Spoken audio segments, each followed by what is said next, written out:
AgTech Tech Tip: Joining lines. In this tech tip, we will explain the criteria for joining lines.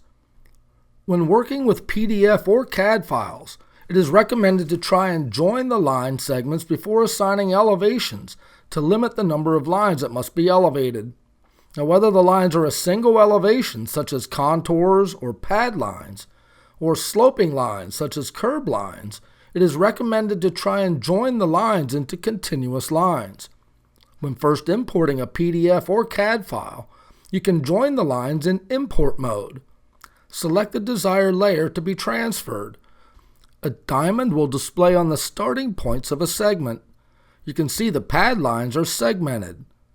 Click the Join button on the toolbar to join the lines. Now this will only join lines in the selected layer. Use the Join command in import mode as needed. You can also join the lines in edit mode. You can see the contours did not join where there's a gap for the elevation. We will try to join the lines to fill the gap. The Join command will only join lines in the same layer.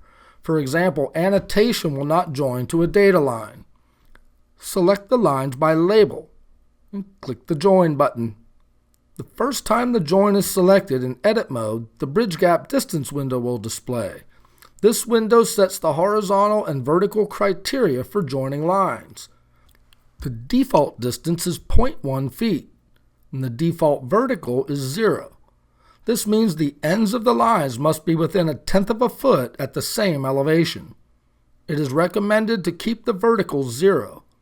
You can edit the horizontal distance.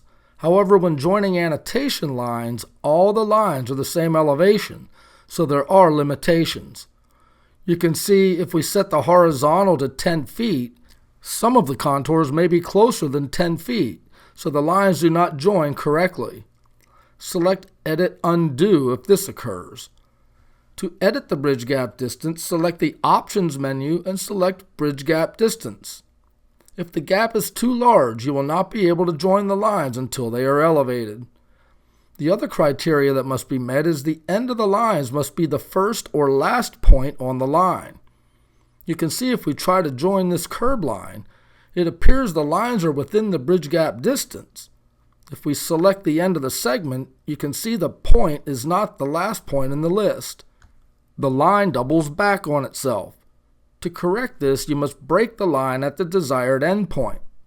Then delete the segment that doubles back. You should now be able to select the lines and join.